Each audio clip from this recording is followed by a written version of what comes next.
El canto de la oración. La oración, el perdón, la curación. Una ampliación de los principios de un curso de milagros. Capítulo 1. La oración. Introducción. 1. La oración es el mayor regalo con el que Dios bendijo a su Hijo cuando lo creó. Ya era entonces aquello que habría de llegar a ser. La única voz que el Creador y la creación comparten. El canto que el Hijo le entona al Padre, quien le devuelve las gracias que el canto le brinda. La armonía es perpetua, y perpetua es también la gozosa concordia de amor que eternamente se profesan el uno al otro. Y de este modo se extiende la creación. Dios da gracias a su extensión en su Hijo. El Hijo da gracias por su creación en el canto que entona mientras crea en nombre de su Padre. El amor que comparten es lo que toda oración habrá de ser por toda la eternidad, cuando al tiempo le llegue su fin, porque así era antes de que el tiempo pareciera existir. 2. Para ti que te encuentras brevemente en el tiempo, la oración toma la forma que mejor satisfaga tu necesidad. Solo tienes una. Lo que Dios cree uno debe reconocer su unidad y alegrarse de que lo que las ilusiones parecían separar es por siempre uno en la mente de Dios. La oración debe ser ahora el medio por el que el Hijo de Dios abandona sus metas e intereses separados y se dirige en santo júbilo a la verdad de la unión con su Padre y consigo mismo. 3. Abandona tus sueños, Santo Hijo de Dios, y elevándote tal como Dios te creó, prescinde de los ídolos y acuérdate de Él. La oración te sostendrá ahora y te bendecirá según alzas tu corazón a Él, en un canto ascendente que se eleva muy alto, y luego más alto aún, hasta que tanto lo alto como lo bajo desaparecen. La fe en tu objetivo crecerá y te apoyará según asciendas por la luminosa escalera que te lleva a las praderas celestiales y al umbral de la paz. Pues esto es la oración, y ahí se encuentra la salvación. Este es el camino. Este es el regalo que Dios te hace. Sección 1.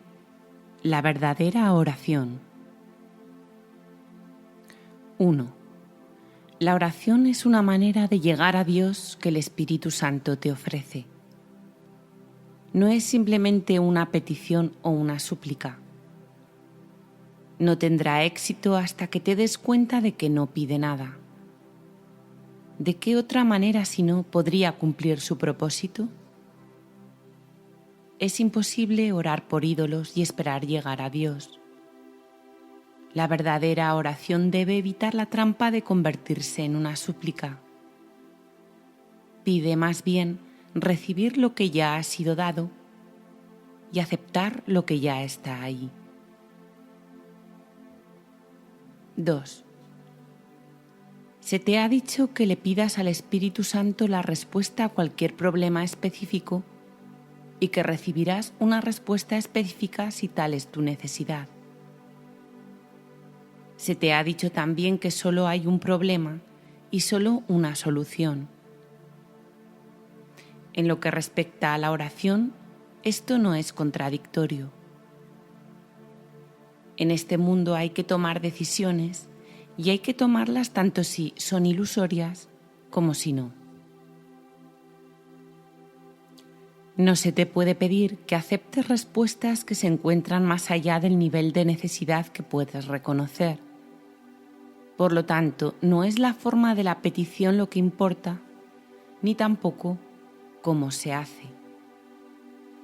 La forma de la respuesta, si es que procede de Dios, satisfará tu necesidad tal como la percibas. Mas ello es simplemente un eco de la respuesta de su voz. El verdadero sonido es siempre un canto de acción de gracias y de amor. 3. No puedes, por lo tanto, pedir el eco. El canto es lo que constituye el regalo. Con él vienen las resonancias, las armonías, los ecos, mas todo esto es secundario. En la verdadera oración solo escuchas el canto.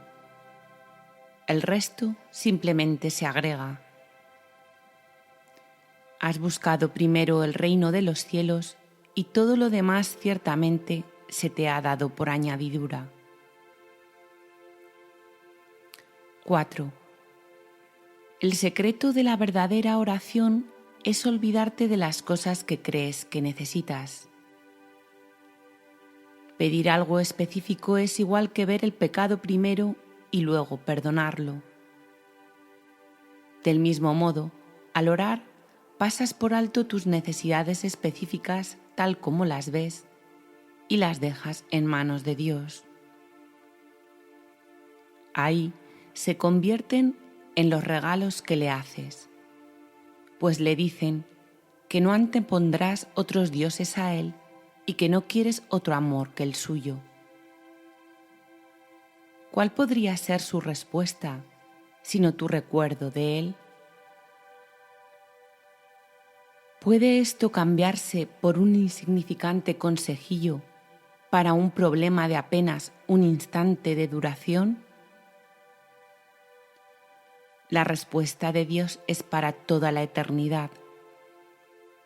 Sin embargo, todas las pequeñas respuestas están contenidas en ella.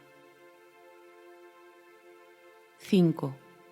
Orar es hacerse a un lado.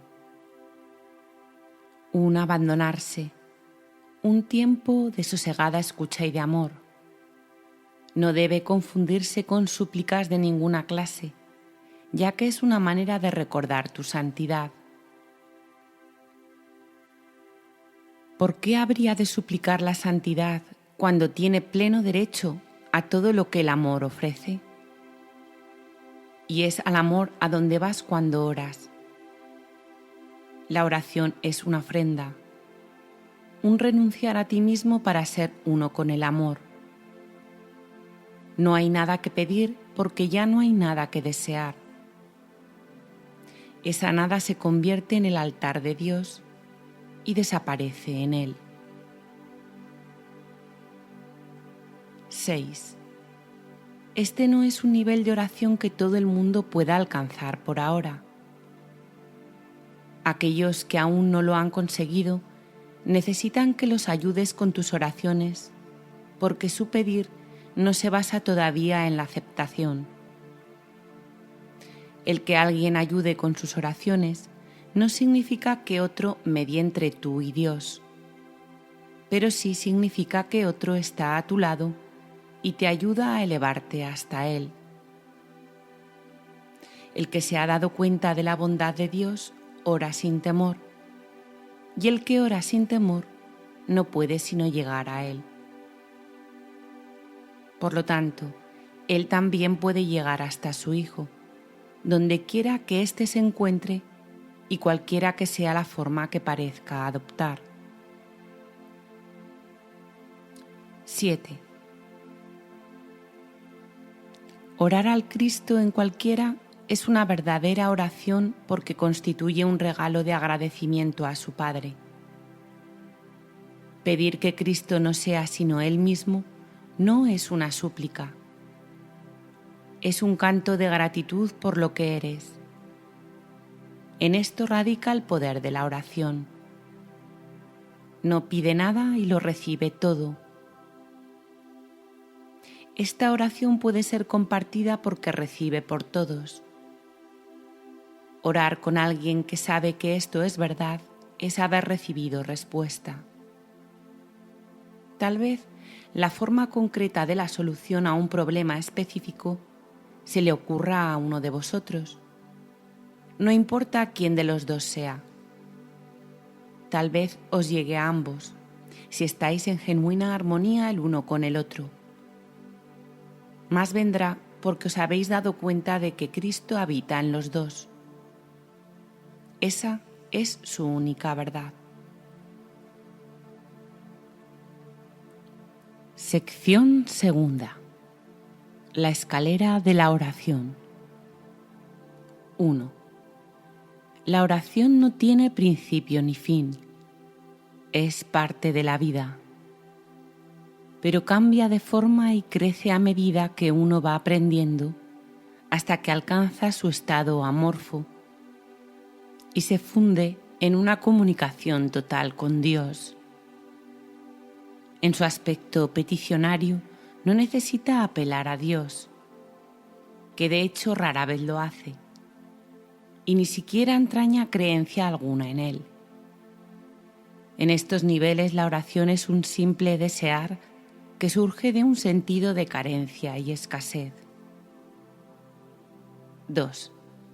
Estas formas de oración o de pedir desde la necesidad siempre entrañan un sentimiento de debilidad e insuficiencia, y un hijo de Dios que sepa quién es jamás haría uso de ellas. Así pues, nadie que esté seguro de su identidad podría orar de esa manera. Pero no es menos cierto que nadie que no tenga certeza sobre su identidad puede evitar hacerlo. La oración es tan continua como la vida. Todo el mundo ora sin cesar. Pide y ya has recibido, pues has decidido qué es lo que quieres. 3. Es posible asimismo alcanzar una forma más elevada de pedir desde la necesidad, puesto que en este mundo la oración es reparadora y por lo tanto entraña niveles de aprendizaje. En ese caso, la petición puede estar dirigida a Dios con verdadera fe, pero aún sin comprensión. Por lo general se ha alcanzado un vago y con frecuencia inestable sentido de identificación con Él, pero tiende a estar nublado por un sentimiento de pecado profundamente arraigado. En este nivel es posible que se sigan pidiendo cosas de este mundo en variedad de formas, pero también es posible pedir dones tales como la bondad o la honestidad y, en particular, perdón para las muchas fuentes de culpa que inevitablemente yacen bajo cualquier oración procedente de la necesidad. Sin culpa no hay escasez. Quien esté libre de pecado no tiene necesidades. 4. En este nivel surge también esa curiosa contradicción de términos conocida como orar por nuestros enemigos. La contradicción no se encuentra en las palabras mismas, sino más bien en la manera en que usualmente se interpretan. Mientras creas tener enemigos, habrás limitado tu oración a las leyes de este mundo y habrás limitado también tu capacidad de recibir y de aceptar a esos mismos estrechos márgenes. Sin embargo, si tienes enemigos, tienes necesidad de oración, y una gran necesidad, por cierto. Entonces, ¿qué significa realmente la frase orar por nuestros enemigos? Significa que debes orar por ti para que no busques aprisionar a Cristo y así perder el reconocimiento de tu propia identidad. No traiciones a nadie o te traicionarás a ti mismo. 5. Un enemigo es el símbolo de un Cristo prisionero. ¿Y quién podría ser Él sino tú mismo? Orar por los enemigos se convierte de este modo en una manera de orar por tu propia libertad. Ahora la oración ha dejado de ser una contradicción. Se ha convertido en una declaración de la unidad de Cristo y en el reconocimiento de su impecabilidad. Ahora se ha vuelto santa, pues reconoce al Hijo de Dios tal como fue creado. 6. Nunca olvides que la oración, en cualquiera de sus niveles, es siempre para uno mismo. Si te unes a alguien en oración, lo haces parte de ti. El enemigo eres tú, al igual que eres el Cristo. Por ello, antes de hacerse santa, la oración es una elección. Tú no eliges por otro, solo puedes elegir por ti mismo. Ora verdaderamente por tus enemigos, pues en esto radica tu propia salvación. Perdónalos por tus pecados y ciertamente serás perdonado. 7. La oración es una escalera que llega hasta el cielo. En lo alto se produce una transformación muy similar a la tuya, pues la oración es parte de ti. Las cosas de la tierra se dejan atrás y ya no se recuerdan más. No se hacen peticiones, puesto que nada falta. Se reconoce plenamente que la identidad en Cristo es algo eterno, incorruptible y más allá de todo cambio. La luz ha dejado de titilar y nunca se apagará. Ahora, sin necesidades de ninguna clase y revestida para siempre con la pura impecabilidad que es el regalo de Dios para ti, su Hijo, la oración puede convertirse otra vez en aquello para lo que se concibió, pues ahora se eleva cual canto de gratitud a tu Creador, sin palabras, pensamientos o vanos deseos, y sin necesidad de nada en absoluto. De este modo se extiende como estaba destinada a hacerlo. Y por esta ofrenda Dios mismo da las gracias. 8. Dios es la meta de toda oración, lo cual la hace eterna en vez de temporal. No tiene comienzo, pues la meta nunca ha cambiado. En las formas que adopta inicialmente, la oración es una ilusión, ya que no se necesita escalera alguna para llegar hasta aquello de lo que uno nunca se alejó. No obstante, la oración forma parte del perdón, mientras éste, que de por sí es una ilusión, continúe sin lograrse. La oración estará ligada al aprendizaje hasta que el objetivo del aprendizaje se haya alcanzado. Y entonces todas las cosas se transformarán al unísono y retornarán libres de toda mancha a la mente de Dios. Este estado es indescriptible al encontrarse más allá del aprendizaje. No obstante, es necesario entender las etapas por las que hay que pasar para su obtención, si la paz ha de ser restaurada en el Hijo de Dios, quien vive ahora en la ilusión de la muerte y en el temor a Dios. Sección tercera. Orar por otros. 1. Dijimos que siempre oras por ti mismo y así es.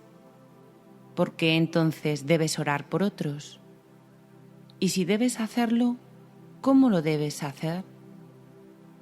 Si se ha entendido correctamente, orar por otros se convierte en el medio para eliminar la culpa que has proyectado sobre tu hermano y poder reconocer que no es él quien te está haciendo daño.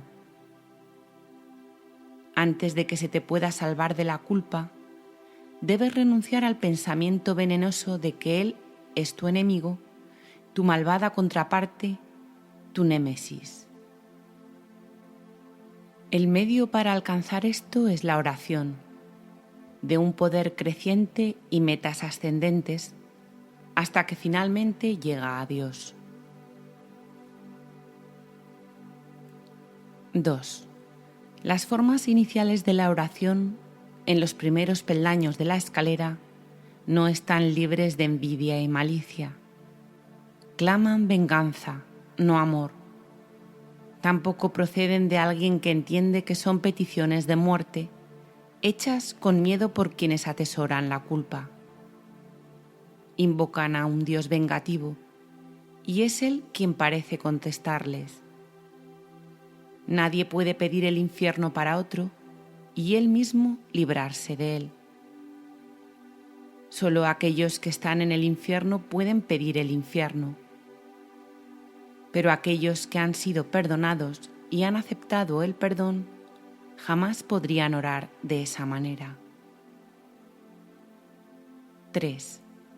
Así pues, en estos niveles la meta del aprendizaje no es otra que reconocer que la respuesta a cualquier oración será idéntica a la forma en que la oración se hizo.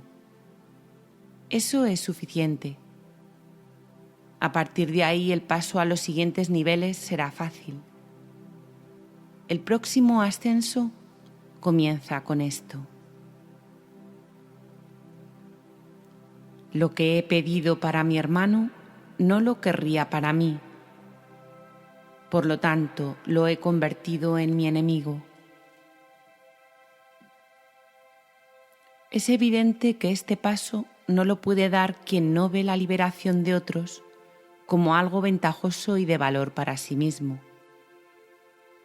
Puede aplazarse por largo tiempo porque puede parecer peligroso en lugar de compasivo. Para los culpables ciertamente parece una ventaja tener enemigos, y este imaginado beneficio debe desaparecer si es que se ha de liberar a los enemigos. 4. La culpa se debe abandonar, no ocultar. Esto no se puede hacer sin cierto dolor, y tener un atisbo de la naturaleza misericordiosa de este paso puede llevar por algún tiempo a un profundo retraimiento en el miedo. Pues las defensas del temor son temibles en sí mismas, y cuando se reconocen, traen el miedo con ellas. No obstante, ¿qué ventaja le ha reportado jamás a un prisionero la ilusión de escape? Su verdadero escape de la culpa radica únicamente en el reconocimiento de que la culpa ha desaparecido. Mas, ¿cómo puede reconocerse esto mientras la oculte en otro y no vea que es la suya propia? El miedo a escapar hace difícil dar la bienvenida a la libertad, y convertir a un enemigo en carcelero parece ofrecer seguridad. ¿Cómo entonces se le puede liberar sin que se apodere de ti un profundo miedo? Has hecho de él tu salvación y tu escape de la culpa. Tu inversión en esta forma de escape es enorme, y el miedo a renunciar a ella es grande en verdad. 5. Aquíétate por un instante ahora mismo y piensa en lo que has hecho.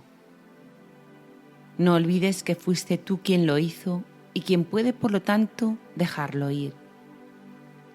Extiende la mano. Este enemigo ha venido a bendecirte. Acepta su bendición y siente tu corazón elevarse y tu miedo desaparecer. No te aferres al miedo ni a él. Él es un hijo de Dios, al igual que tú. No es un carcelero, sino un mensajero de Cristo. Sé esto para él, para que él lo sea para ti. 6. No es fácil darse cuenta de que orar para pedir cosas, posición social, amor humano, regalos externos de la clase que sean, siempre se hace para establecer carceleros y ocultarse de la culpa. Estas cosas se emplean como metas que sustituyen a Dios y por lo tanto distorsionan el propósito de la oración. Desearlas es orar por ellas. Uno no necesita pedir explícitamente. La meta de alcanzar a Dios se pierde de vista cuando se va en pos de metas menores de la clase que sean, y la oración se convierte en una petición de enemigos. Incluso en esto se puede ver claramente el poder de la oración. Nadie que desee un enemigo dejará de encontrarlo. Mas con igual seguridad perderá de vista la única meta real que se le ofrece. Piensa en el costo que ello supone y compréndelo bien. Todas las demás metas son a costa de Dios. Sección cuarta. Orar con otros. 1. Hasta que no comience al menos el segundo nivel, uno no puede unirse a otros en oración, pues hasta ese punto cada cual no puede sino pedir cosas diferentes. Mas una vez que se ha cuestionado la necesidad de considerar a otro como un enemigo, y la razón para hacerlo se ha reconocido, aunque sea por un instante, resulta entonces posible unirse a otros en oración. Los enemigos no comparten una misma meta. En esto se basa su enemistad. Sus deseos particulares son sus arsenales, sus fortalezas de odio. La clave para alcanzar un nivel aún más alto de oración radica en este sencillo pensamiento, en este cambio de mentalidad. Tú y yo caminamos juntos. 2. Ahora es posible ser de ayuda en la oración y así tú mismo subir un peldaño más. Con este paso se inicia un ascenso más rápido, pero todavía quedan muchas lecciones por aprender. El camino está libre y despejado, y hay motivos para sentirse esperanzado. Aún así, es posible que al comienzo, hasta lo que piden aquellos que se unen en oración, no sea la meta a la que la oración debiera realmente aspirar. Incluso pueden pedir cosas juntos y así dar lugar a la ilusión de que comparten una misma meta. Pueden pedir juntos cosas específicas, sin darse cuenta de que están pidiendo efectos sin causa. Y esto no se les puede dar, pues nadie puede recibir solo efectos, al implorarle a una causa de la que no provienen que se los dé. 3. De modo que incluso unirse a otros no es suficiente si los que oran juntos no preguntan, ante todo, cuál es la voluntad de Dios. Solo de esta causa puede proceder la respuesta en la que todo lo específico se satisface y todos los deseos particulares se unifican. Orar por cosas específicas es pedir que de alguna manera el pasado se repita. Lo que antes se disfrutó o pareció disfrutarse y lo que era de otro y él parecía amar, no son sino ilusiones del pasado. El propósito de la oración es liberar el presente de su encadenamiento a las ilusiones del pasado y que la dejes ser un remedio que se elige libremente para corregir cada elección errónea que se haya tomado. Lo que la oración puede ofrecer ahora excede en tal medida todo cuanto antes pedías y sería una pena que te contentases con menos. 4. Cada vez que oras estás eligiendo tener una nueva oportunidad. La sofocarías y la encarcelarías en viejas prisiones, ahora que ha llegado la oportunidad de liberarte de todas ellas a la vez. No restrinjas tu pedir. la oración puede traer la paz de Dios. ¿Qué cosa ligada al tiempo podría darte más durante el breve lapso que perdura antes de convertirse en polvo? Sección quinta. El final de la escalera. 1. La oración es un camino a la verdadera humildad. Y desde ahí se eleva lentamente una vez más y crece en fuerza, amor y santidad. Permite que abandone el suelo desde donde comienza a elevarse hacia Dios, y la verdadera humildad vendrá por fin a agraciar la mente que pensó que se enfrentaba al mundo sola. La humildad trae paz porque no afirma que tú tengas que regir el universo, ni juzgar las cosas en función de cómo tú quisieras que fuesen. Deja a un lado felizmente todos los insignificantes dioses, no con resentimiento, sino con honestidad y con el reconocimiento de que no sirven para nada. 2. Las ilusiones y la humildad tienen metas tan dispares que no pueden coexistir ni compartir una morada donde pudieran encontrarse. Allí donde una llega, la otra desaparece. Los que son verdaderamente humildes no tienen otra meta que Dios porque no necesitan ídolos y las defensas ya no tienen objeto. Los enemigos son inútiles ahora, pues la humildad no es confrontativa. No se oculta avergonzada porque está satisfecha con lo que es, en el conocimiento de que la creación es la voluntad de Dios. Su falta de egoísmo es el ser, y esto es lo que ve en cada encuentro, en los que gustosamente se une a cada hijo de Dios, cuya pureza reconoce y comparte con él. 3. Ahora la oración se eleva por encima del mundo de las cosas, de los cuerpos y de los dioses de todo tipo, y por fin puedes descansar en santidad. La humildad ha venido a enseñarte cómo entender la gloria que es tuya por ser hijo de Dios y a reconocer la arrogancia del pecado. Un sueño ocultaba la faz de Cristo de ti, mas ahora puedes contemplar su impecabilidad. La escalera ha llegado muy alto. Ya casi estás en el cielo. Es muy poco lo que te queda por aprender antes de que la jornada finalice. Ahora puedes decir a todo aquel que venga a unirse contigo en oración: no puedo ir sin ti, pues eres parte de mí.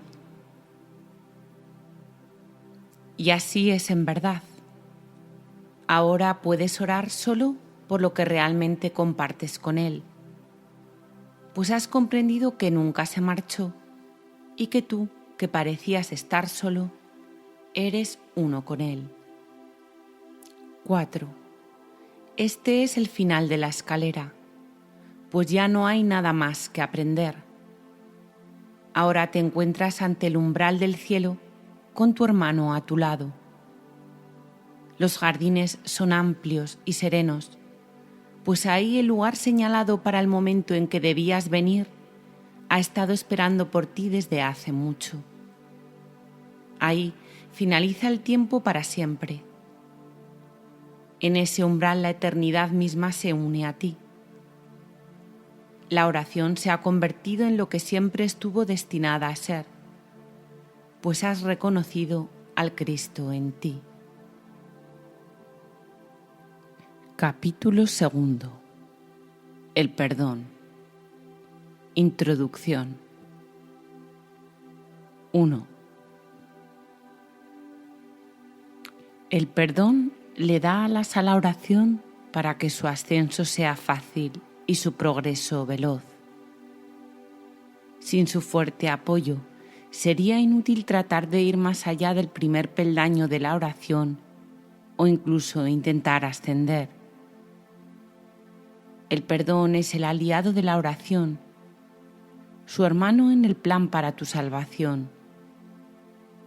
ambos vendrán a sostenerte y a mantener tus pies firmemente plantados y tu propósito fuerte e inalterable.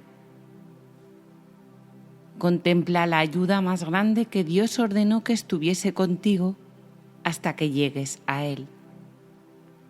Y con esto llega el fin de las ilusiones. A diferencia de la naturaleza intemporal de su hermana, la oración, el perdón tiene un final, pues se vuelve innecesario cuando el ascenso se completa. No obstante, por ahora tiene un propósito más allá del cual no puedes ir ni es necesario que lo hagas. Logra esto y habrás sido redimido. Logra esto y habrás sido transformado. Logra esto y salvarás el mundo. Sección primera. Perdónate a ti mismo. 1. Ningún regalo del cielo ha sido tan mal interpretado como el perdón. De hecho, se ha convertido en una calamidad, en una maldición allí donde debía bendecir, en una cruel burla de la gracia, en una parodia de la santa paz de Dios. Pero aquellos que aún no han elegido dar los primeros pasos en el camino de la oración no pueden sino usarlo de esa manera. La benevolencia del perdón resulta imperceptible al principio porque no se entiende lo que es la salvación ni realmente se busca. Lo que se concibió para curar se usa para herir porque no se desea el perdón. La culpa se convierte en la salvación y el remedio parece ser una terrible alternativa a la vida. 2. Así pues, el perdón para destruir se adapta mucho mejor al propósito del mundo que el verdadero objetivo del perdón y los honestos medios por los cuales se alcanza. El perdón para destruir no pasará por alto ningún pecado, ningún crimen ni ninguna traza de culpa que pueda buscar, encontrar y amar. Amado de su corazón es el error, y las faltas lucen enormes y crecen y se agrandan ante su mirada. Selecciona cuidadosamente todas las cosas perversas y pasa por alto lo amoroso como si de una plaga se tratase, algo odioso, teñido de peligro y de muerte. El perdón para destruir es la muerte, y eso es lo que ve en todo lo que contempla y odia. La misericordia de Dios se ha convertido en un cuchillo retorcido que busca destruir al Santo Hijo que Él ama. 3. ¿Te perdonarías a ti mismo por todo esto? Aprende entonces que Dios te ha dado los medios a través de los cuales puedes retornar a Él en paz. No veas el error. No lo hagas real. Selecciona lo amoroso y perdona el pecado al elegir en su lugar la faz de Cristo. ¿De qué otra manera puede la oración regresar a Dios? Él ama a su Hijo. ¿Podrías acordarte de Él y al mismo tiempo odiar lo que Él creó? Odiarás al Padre si odias al Hijo que Él ama, pues tal como veas al Hijo, así te verás a ti mismo, y tal como te veas a ti mismo, eso será Dios para ti. 4. De la misma manera en que siempre oras por ti, del mismo modo es a ti al que siempre se le concede el perdón. Es imposible perdonar a otro, pues son únicamente tus pecados lo que ves en él. quieres verlos en Él y no en ti.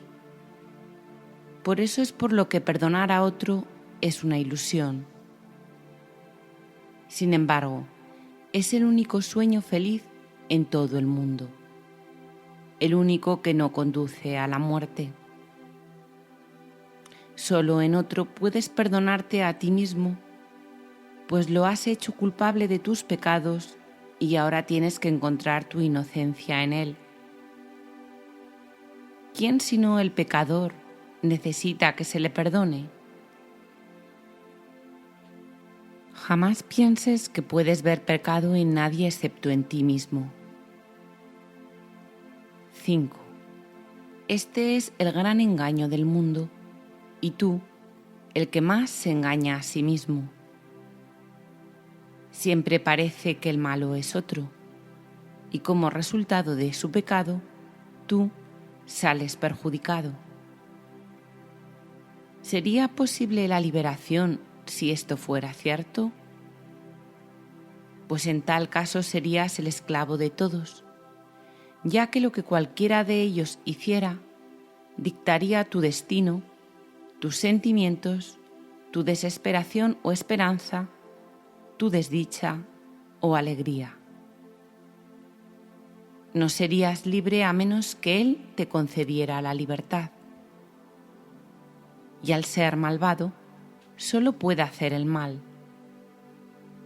No puedes ver sus pecados sin ver los tuyos, mas puedes liberarlo y también liberarte a ti mismo. 6. El perdón verdaderamente concedido es el camino en el que se encuentra tu única esperanza de libertad. Otros cometerán errores al igual que tú, mientras esta parodia de mundo parezca ser tu hogar. No obstante, Dios mismo le dio a todos sus hijos un remedio para todas las ilusiones que creen ver. La visión de Cristo no utiliza tus ojos, pero tú puedes mirar a través de los suyos y aprender a ver como Él.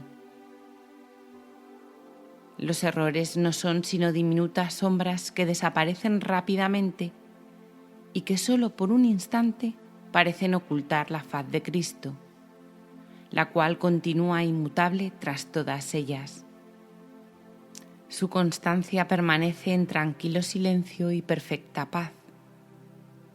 Él no sabe de sombras. Suyos son los ojos que ven más allá del error al Cristo en ti. 7. Pide entonces su ayuda y pregúntale cómo aprender lo que es el perdón, tal como su visión lo ve. Tienes necesidad de lo que Él da y tu salvación depende de que lo aprendas. La oración no puede ser liberada para que llegue hasta el cielo, mientras el perdón para destruir permanezca contigo.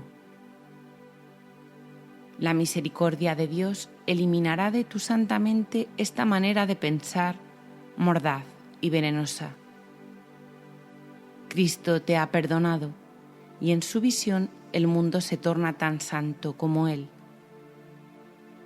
Quien no ve maldad en el mundo, ve como Él. Pues lo que Él ha perdonado no ha pecado y ya no hay más culpa.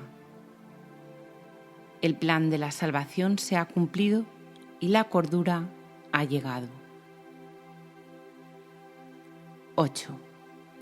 El perdón es la llamada a la cordura, pues ¿quién sino un demente se fijaría en el pecado cuando en su lugar puede ver la faz de Cristo? Esta es la elección que tienes ante ti, la más simple y sin embargo la única que puedes hacer. Dios te pide que salves a su Hijo de la muerte, ofreciéndole el amor de Cristo.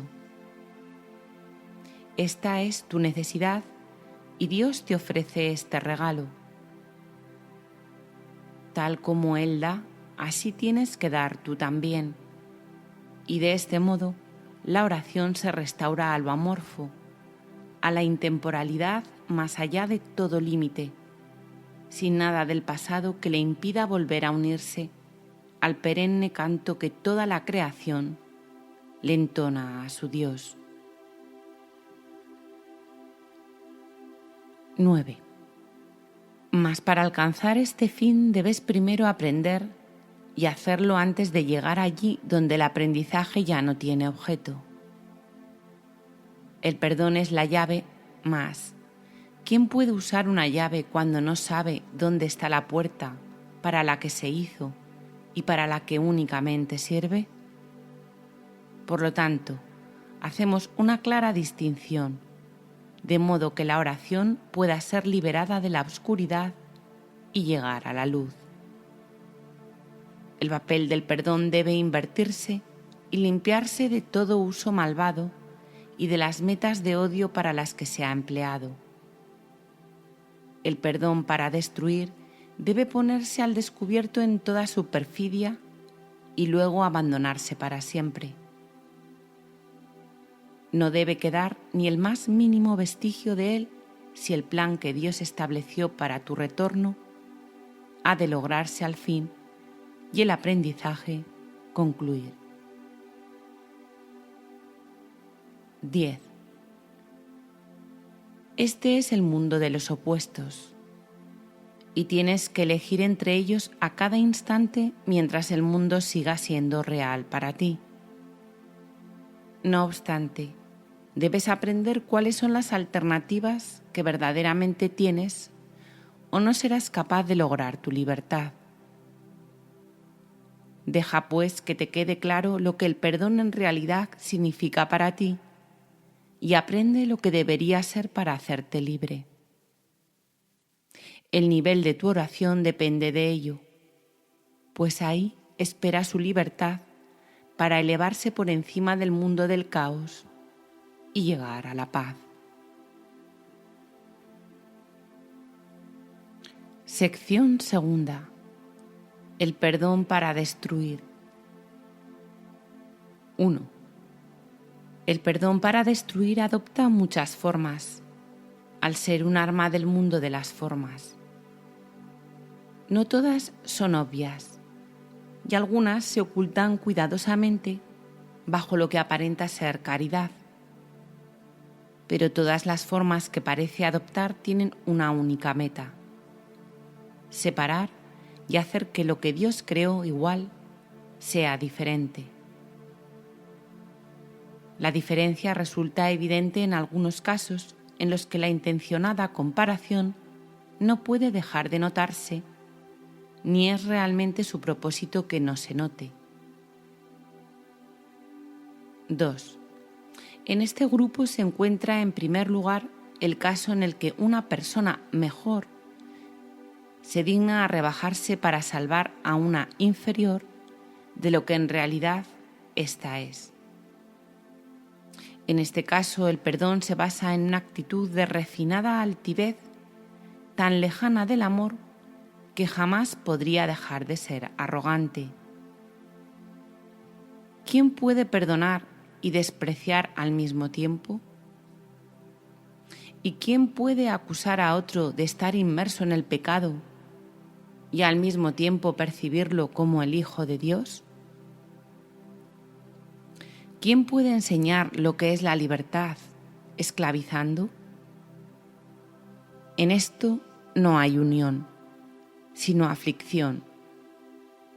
Eso no es realmente misericordia. Eso es la muerte.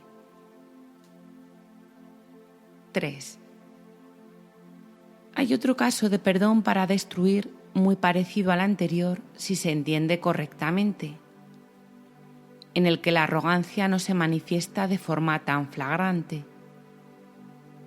Ahí el que perdona a otro no proclama ser mejor. En lugar de ello dice que aquí hay alguien cuya pecaminosidad él comparte, y dado que ambos han sido indignos, merecen la retribución de la ira de Dios.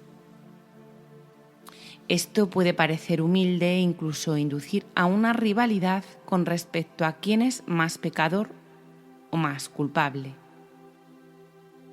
Esto no es amor por la creación de Dios ni por la santidad que es su don eterno. ¿Puede acaso su Hijo condenarse a sí mismo y aún así acordarse de él? 4. En este caso la meta es apartar de Dios al Hijo que Él ama y mantenerlo separado de su fuente. Esta es también la meta de aquellos que buscan ser mártires a manos de otro. El objetivo detrás de esto tiene que verse claramente, pues puede pasar por mansedumbre y caridad en lugar de crueldad. ¿No es acaso muestra de misericordia aceptar el rencor de otro y no responder sino con silencio y una dulce sonrisa? Fíjate qué bueno eres, que soportas con paciencia y santidad la ira y el daño que otro te inflige, sin mostrar el amargo dolor que sientes. 5. El perdón para destruir con frecuencia se oculta tras un manto así. Muestra el rostro del sufrimiento y del dolor como prueba silenciosa de la culpa y de los estragos del pecado. Tal es el testimonio que le ofrece a uno que podría ser su salvador y no su enemigo. Pero al habérsele convertido en enemigo, tiene que aceptar la culpa y el duro reproche que de este modo se ha descargado sobre él. ¿Es esto amor? ¿O se trata más bien de una traición hacia uno que necesita que lo salven del dolor de la culpa?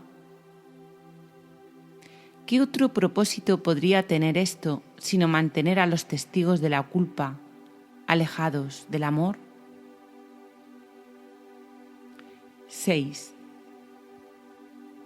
El perdón para destruir puede manifestarse también en forma de regateos y tratos. Te perdono si satisfaces mis necesidades, pues en tu esclavitud radica mi liberación. Dile esto a cualquiera y te vuelves un esclavo. Y tratarás de deshacerte de la culpa mediante más regateos que no ofrecen esperanza alguna, sino más dolor y miseria.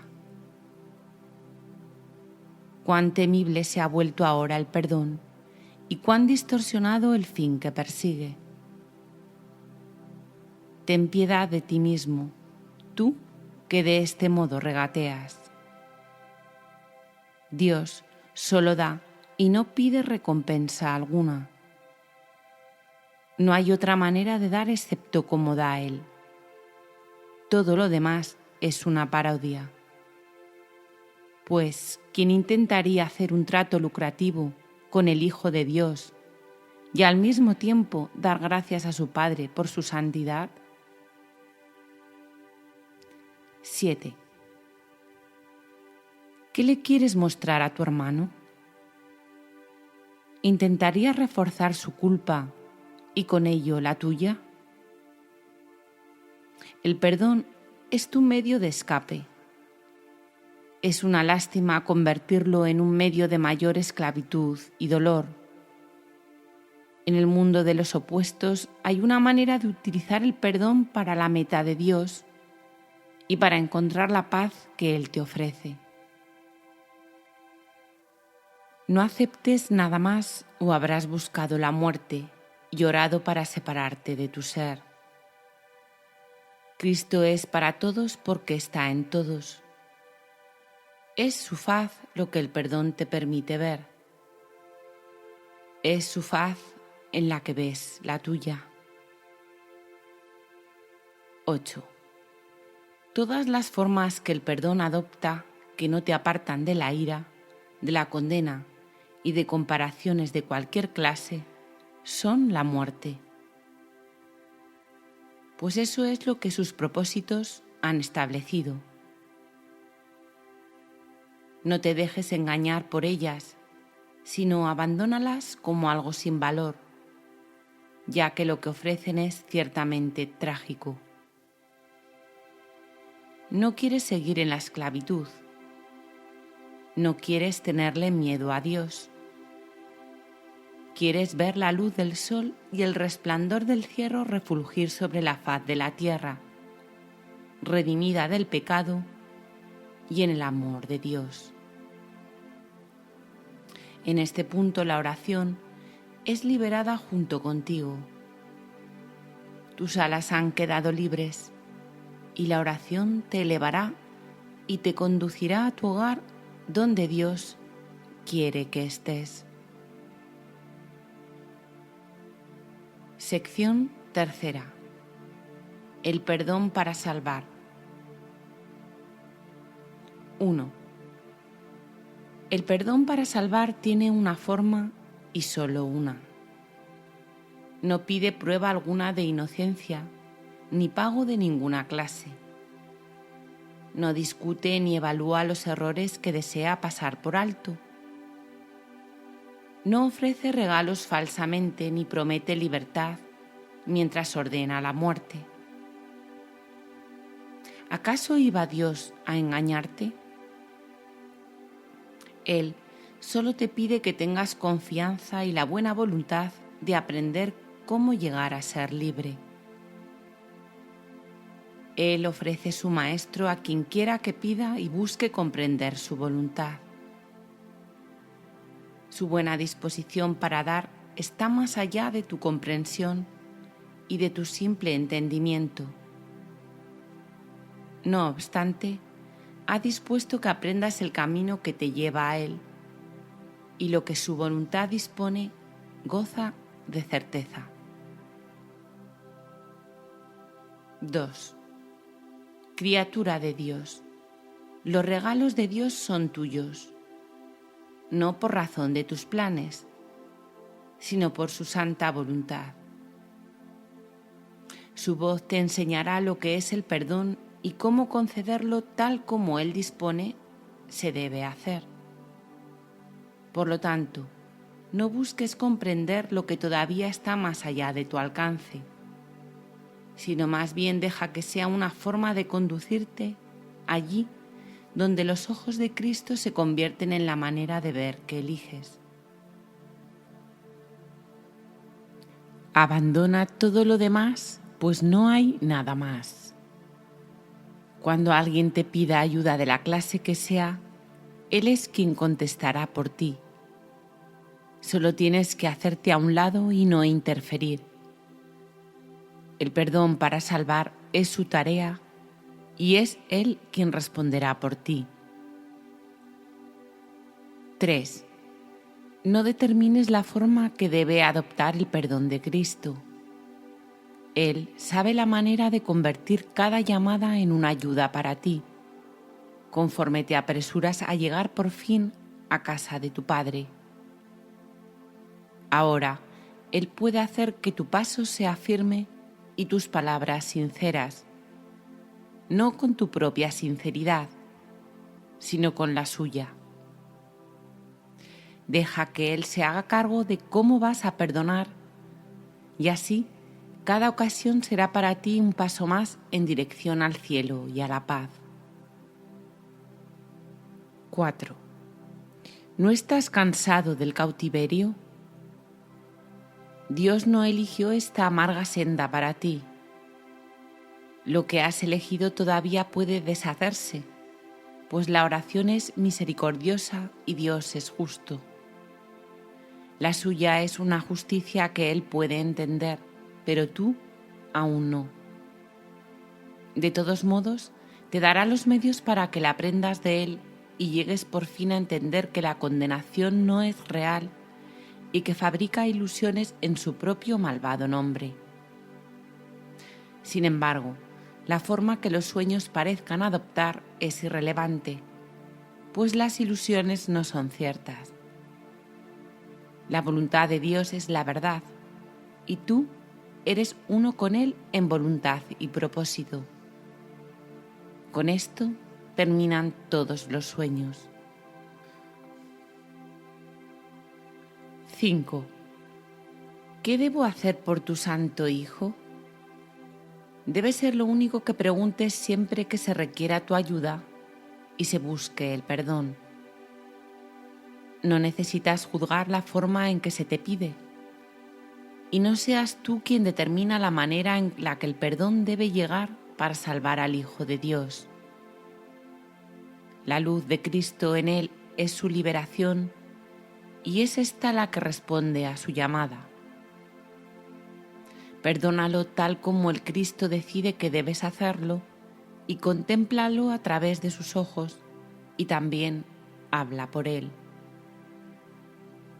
Él conoce la necesidad, la pregunta y la respuesta, y te dirá exactamente qué debes hacer en palabras que puedas entender y también utilizar. No confundas su función con la tuya. Él es la respuesta, tú el que escucha. 6. ¿Y acerca de qué te habla Él? Acerca de la salvación y del regalo de paz. Acerca del fin del pecado, del fin de la culpa y del fin de la muerte. Y acerca del papel que Él desempeña en el perdón. Limítate a escuchar, pues Él será escuchado por todo aquel que invoque su nombre y ponga su perdón en sus manos. Le ha dado el perdón para que lo enseñe, para que lo salve de la destrucción y para hacer que los medios empleados para la separación, el pecado y la muerte se conviertan de nuevo en el santo regalo de Dios. La oración es su propia mano derecha, liberada ahora para salvar conforme se permite venir al verdadero perdón desde su eterna vigilancia y amor. Escucha y aprende y no juzgues. Es a Dios a quien te diriges para oír lo que debes hacer. Su respuesta será clara como el día, mas su perdón no es lo que tú crees que es. 7. Pero Él lo sabe y eso es suficiente. El perdón tiene un maestro que no fracasa en nada. Reflexiona sobre esto por un momento y no intentes juzgar el perdón ni limitarlo a un marco mundano. Deja que se eleve hasta Cristo, quien lo recibe como un regalo para sí. Él no te dejará sin consuelo, ni dejará de enviarte sus ángeles desde lo alto para que te respondan en su propio nombre.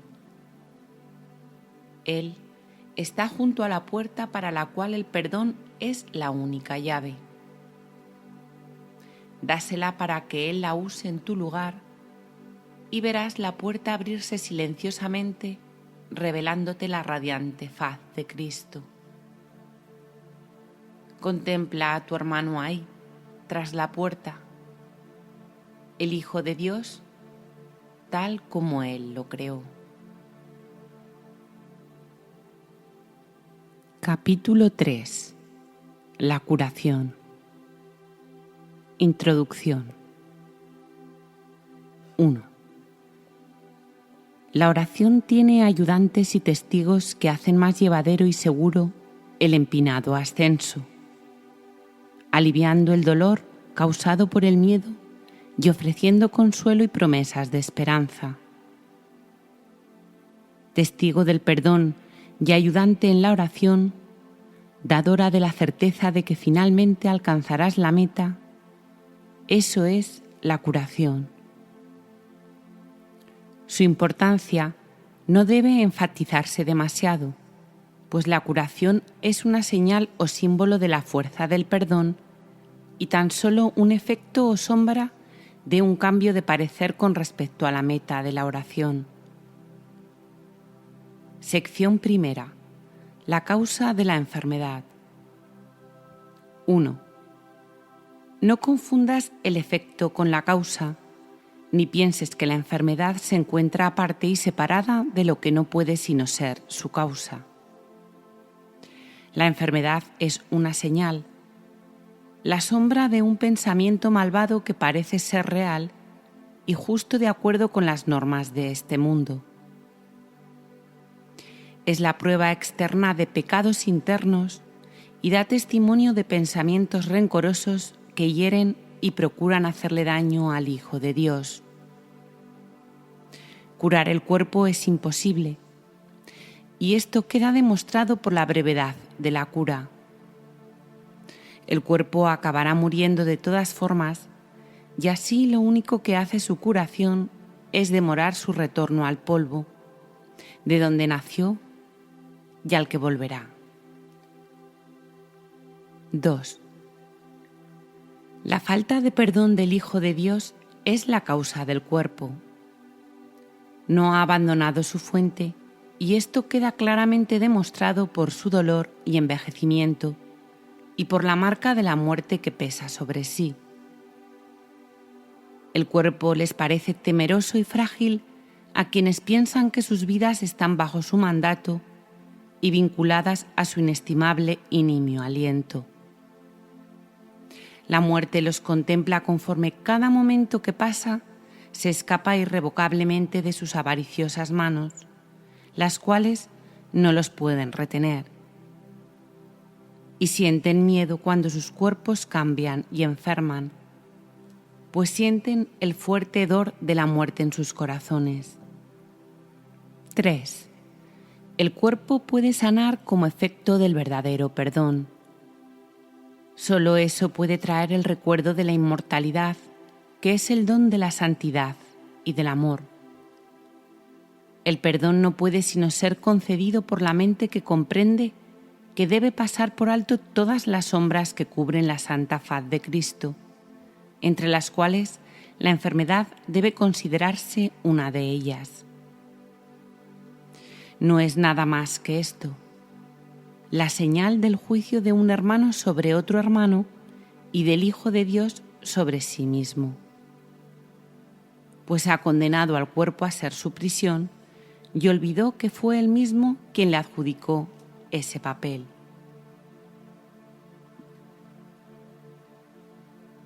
4. Lo que el Hijo de Dios ha hecho, ahora él mismo tiene que deshacerlo, pero no solo, pues se deshizo de la llave de la prisión, su santa impecabilidad y el recuerdo del amor de su Padre.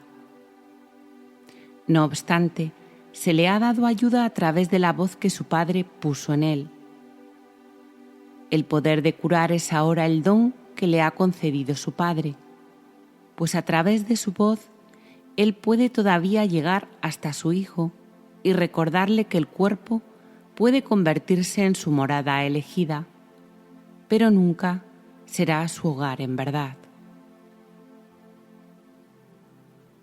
5. Es necesario distinguir, por lo tanto, entre la verdadera curación y su defectuosa contraparte.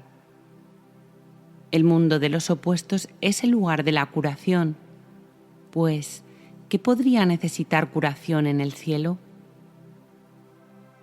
Tal como en el mundo la oración puede pedir desacertadamente y la aparente caridad perdonar para matar, asimismo la curación puede ser tanto falsa como verdadera, testigo del poder del mundo o del eterno amor de Dios. Sección segunda. La falsa curación en contraposición a la verdadera. 1. La falsa curación no es más que un mísero intercambio de una ilusión por otra más agradable. Un sueño de enfermedad por uno de salud. Esto puede ocurrir en los primeros niveles de la oración, en combinación con un perdón bien intencionado, pero aún no comprendido del todo. Solo la falsa curación puede dar lugar al miedo, y así la enfermedad es libre para arremeter de nuevo. La falsa curación puede, en efecto, eliminar ciertas formas de dolor y enfermedad, pero la causa sigue ahí y no cesará de producir efectos. La causa sigue siendo el deseo de morir y de vencer a Cristo. y con este deseo la muerte es segura, pues a la oración se le da respuesta. No obstante, hay una clase de aparente muerte que tiene otra fuente. No es el resultado de pensamientos hirientes ni de una furia desenfrenada contra el universo. Significa simplemente que la utilidad del funcionamiento del cuerpo ha concluido, de manera que se elige abandonarlo en forma similar a como uno se desprende de una vestimenta raída. 2. Esto es lo que debiera ser la muerte, una elección tranquila que se lleva a cabo felizmente y con una sensación de paz, pues el cuerpo se ha usado con bondad para ayudar al Hijo de Dios en el camino que lo lleva a Dios. Le damos gracias al cuerpo por el servicio que nos ha prestado, pero nos sentimos agradecidos también de que ya no haya necesidad de seguir transitando por el mundo de las limitaciones, ni de alcanzar al Cristo en formas borrosas, y a lo sumo poder verlo claramente en amorosos destellos. Ahora podemos contemplarle sin velos, en la luz que hemos aprendido a ver de nuevo. 3. Llamamos a eso muerte, pero es libertad. No se presenta en formas que parecen imponérsele con dolor a una carne renuente, sino como una dulce bienvenida a la liberación. Si ha habido una verdadera curación, esa puede ser la forma en que la muerte llegue cuando sea el momento de descansar por un rato de una labor gustosamente realizada y gustosamente concluida. Ahora nos dirigimos en paz a una atmósfera más despejada y climas más suaves, donde no es difícil ver que los regalos que dimos nos fueron salvaguardados. Cristo nos resulta más claro ahora. Su visión es más sostenida en nosotros y su voz, la palabra de Dios, más claramente la nuestra. 4. Este sereno pasar a un nivel de oración más elevado y a un tierno perdón de las cosas del mundo solo puede recibirse con agradecimiento. Pero primero la verdadera curación tiene que haber vencido a la mente con amoroso perdón por los pecados con los que ésta soñó y descargó sobre el mundo. Ahora sus sueños se desvanecen en un tranquilo descanso. Ahora su perdón viene a sanar el mundo y está lista para partir en paz, pues la jornada ha llegado a su fin y las lecciones se han aprendido. 5. Eso no es muerte de acuerdo con el pensar del mundo, pues la muerte es cruel ante sus atemorizados ojos y se presenta en forma de castigo por los pecados. ¿Cómo podría entonces ser una bendición? ¿Y cómo puede dársele la bienvenida cuando se le debe temer? ¿Qué curación ha tenido lugar en semejante visión de lo que no es sino la apertura del portal a un nivel de oración más elevado y a la dispensación de una amorosa justicia? La muerte es una recompensa, no un castigo. Pero este punto de vista solo puede proceder de una curación que el mundo no puede concebir. No hay tal cosa como una curación parcial. Lo que solo intercambia ilusiones no ha hecho nada. Lo que es falso no puede ser parcialmente cierto. Si has sanado, tu curación es total. El perdón es el único regalo que puedes dar y el único que puedes recibir. 6. La falsa curación se basa en la sanación del cuerpo, pero deja la causa de la enfermedad intacta, lista para arremeter de nuevo hasta que en aparente victoria provoca una muerte cruel. Se puede mantener a raya por algún tiempo y puede haber un breve respiro mientras aguarda para descargar su venganza contra el Hijo de Dios. Mas no se puede superar hasta que toda la fe que se había depositado en ella se deje a un lado y se ponga en cambio en el sustituto que Dios ha provisto para los sueños malvados. Un mundo en el que no hay un velo de pecado que lo mantenga en las tinieblas y desconsolado. Por fin las puertas del cielo se abren de par en par y el Hijo de Dios es libre para entrar al hogar que está listo para darle la bienvenida y que fue preparado antes de que el tiempo fuese y aún continúa esperando por él. Sección tercera. La separación en contraposición a la unión. 1. La falsa curación sana al cuerpo en parte, pero no completamente. Sus metas separadas se pueden apreciar claramente en esto, pues la falsa curación no elimina la maldición del pecado que yace sobre el cuerpo. Por consiguiente, todavía engaña. No es realizada por uno que comprende que el otro es exactamente igual que él, que es lo que hace posible la verdadera curación. Cuando es falsa, hay un poder que uno de ellos posee que no ha sido otorgado a ambos por igual. Con esto se corrobora la separación y con esto se pierde el significado de la verdadera curación y surgen ídolos para opacar la unidad que es el Hijo de Dios. 2. Curar para separar puede parecer una idea extraña. Sin embargo, lo mismo se puede decir de toda forma de curación basada en cualquier tipo de desigualdad. Esas formas pueden sanar el cuerpo y de hecho generalmente se limitan a eso. Alguien sabe más, se ha adiestrado mejor o es quizá más talentoso y sabio. Por lo tanto, puede curar a alguien que se encuentra por debajo de él y bajo su amparo. El cuerpo se puede sanar de esta manera porque, en sueños, la igualdad no es permanente. El sueño se compone de modificaciones y cambios. Curarse parece consistir en encontrar a alguien más sabio, quien mediante sus artificios y conocimientos lo consiga.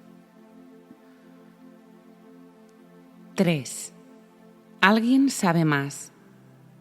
Esta es la frase mágica por medio de la cual el cuerpo parece ser el objeto de la curación tal como el mundo la concibe.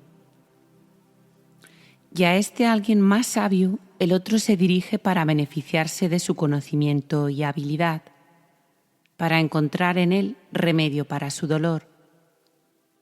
¿Cómo puede ser eso? La verdadera curación no puede proceder de una asumida desigualdad, que posteriormente se acepta como la verdad y luego se usa para ayudar a sanar a los heridos y calmar la mente que sufre de la agonía de la duda. 4.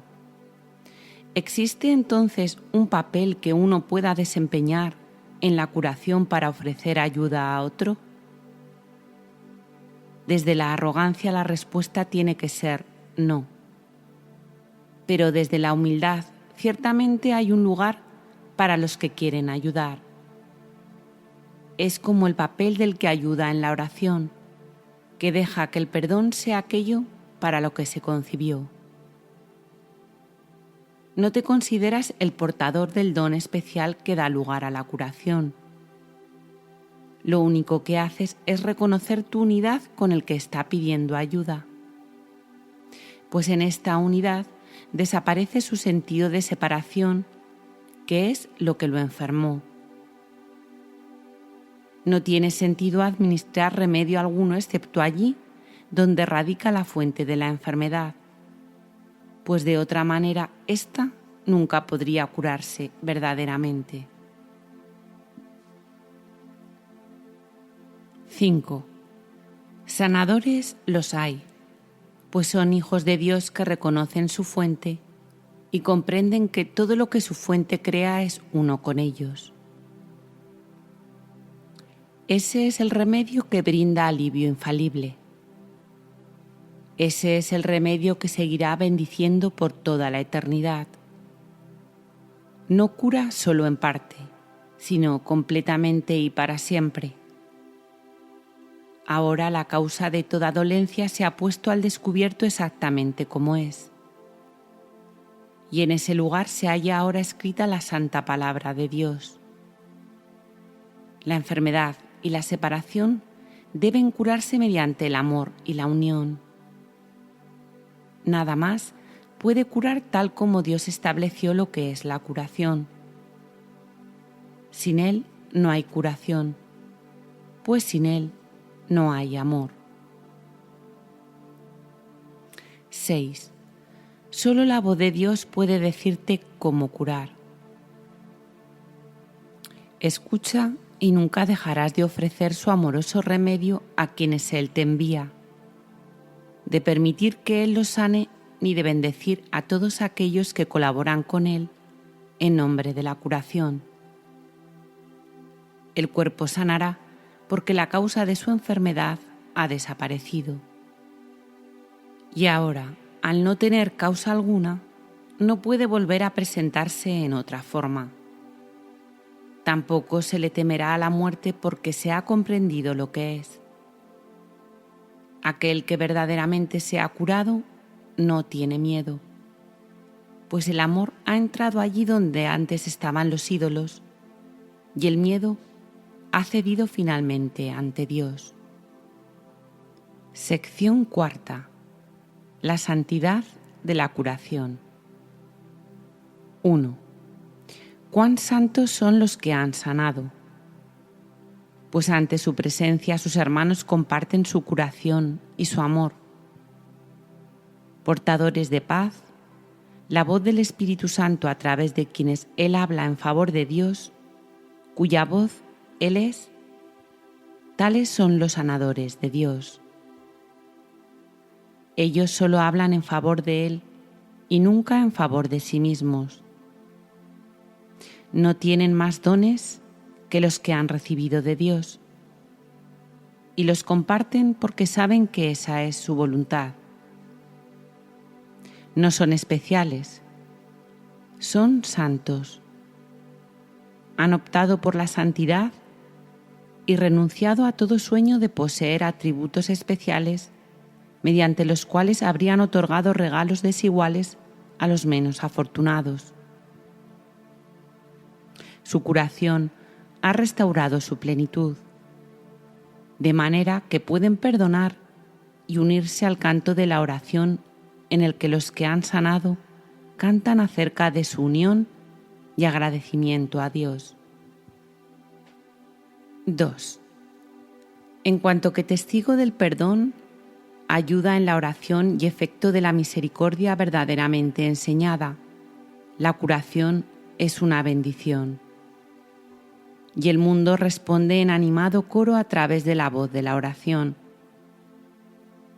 El perdón irradia su misericordioso indulto sobre cada brizna de hierba y ala emplumada, así como sobre todos los seres vivos de la tierra. El miedo no puede encontrar refugio ahí, pues el amor ha llegado en toda su santa unidad. El tiempo continúa solo para permitir que el último abrazo de la oración descanse sobre la tierra un instante, conforme el mundo desaparece en la luz. Este instante es la meta de los verdaderos sanadores, a quienes el Cristo ha enseñado a ver su semejanza y a enseñar como Él. 3. Imagínate lo que significa ayudar a Cristo a curar. ¿Puede haber algo más santo?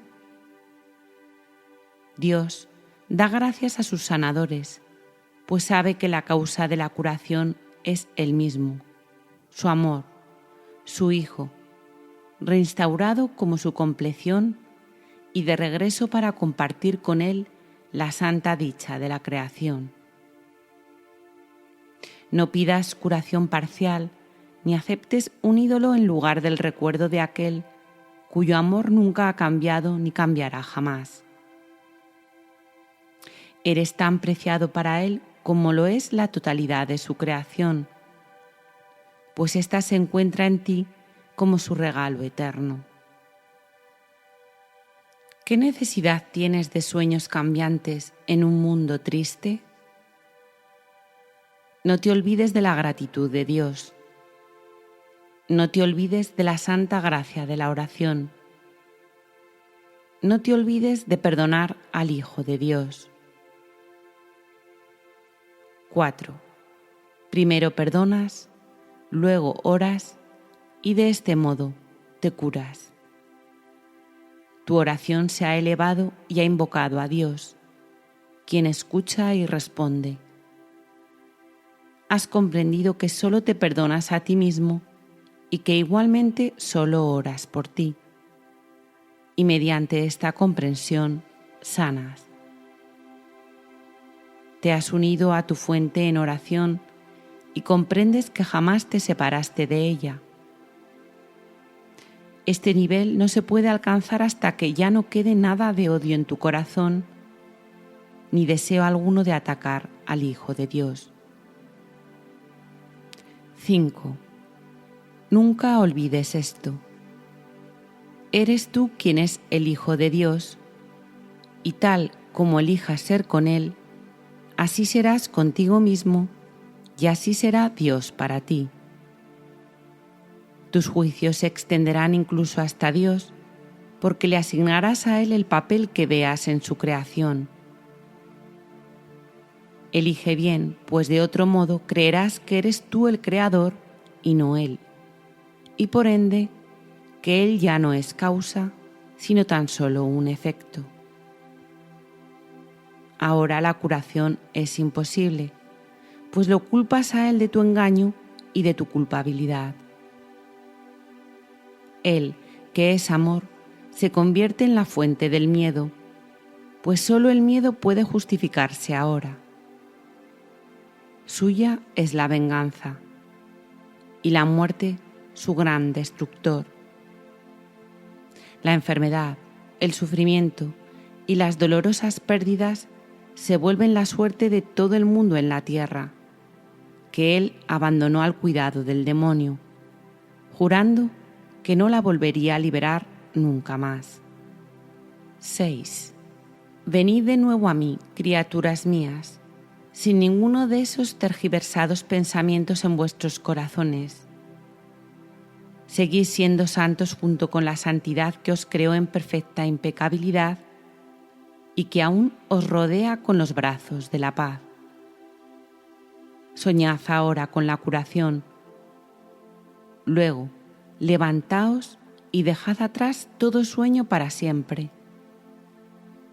Sois aquel a quien vuestro Padre ama, aquel que nunca abandonó su hogar ni vagó por un mundo salvaje con los pies ensangrentados y el corazón endurecido, cerrado al amor que es la verdad en vosotros. Entregad todos vuestros sueños a Cristo y dejad que Él sea vuestro guía a la curación y que os conduzca en oración más allá del penoso alcance del mundo. 7. Él viene en mi lugar y os comunica mi palabra. Deseo que mi fatigado hijo regrese a mí y pase de sueños malvados al dulce abrazo del amor eterno y la perfecta paz.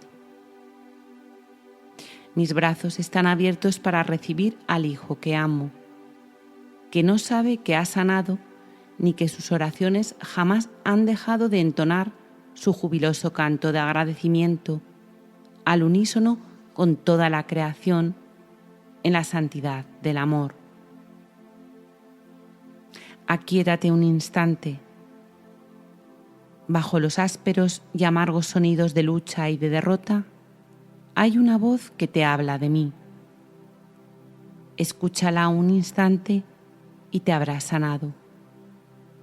Escúchala un instante y te habrás salvado. 8. Ayúdame a despertar a mis hijos del sueño de castigo y de una corta vida llena de miedo, que termina tan pronto que bien podría no haber sido nunca. En lugar de ello, deja que te recuerde la eternidad, en la que tu dicha aumenta a medida que tu amor se extiende junto con el mío, más allá del infinito, donde el tiempo y la distancia no significan nada. Mientras esperas apesadumbrado, la melancolía del cielo está incompleta porque tu canto es parte de la eterna armonía del amor. Sin ti, la creación no está completa. Regresa a mí que nunca abandoné a mi hijo. Escucha, hijo mío, tu padre te llama. No rehúses escuchar la llamada del amor. No le niegues a Cristo lo que es suyo. El cielo está ahí, y el cielo es tu hogar. 9. La creación se inclina a través de las barreras del tiempo para liberar al mundo de su pesada carga. Elevad vuestros corazones en grata bienvenida a su llegada.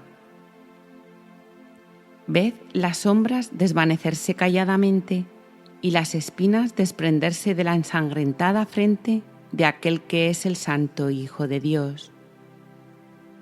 Qué hermoso eres, criatura de la santidad, cuán parecido a mí, cuán amorosamente te sostengo en mi corazón y en mis brazos, cuán querido es para mí cada regalo que me has hecho, tú que sanaste a mi hijo y lo bajaste de la cruz.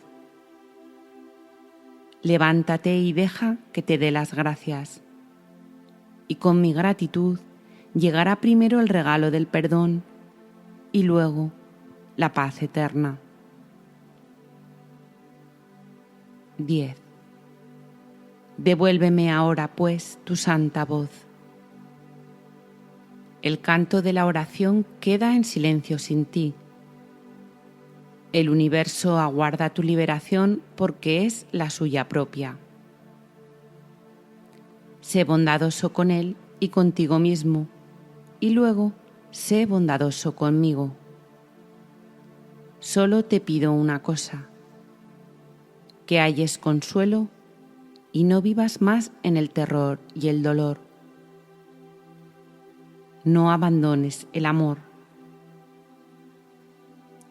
Y recuerda esto: sea lo que fuere que pienses acerca de ti mismo, sea lo que fuere que pienses acerca del mundo, tu Padre te necesita y te seguirá llamando hasta que por fin regreses a Él en paz.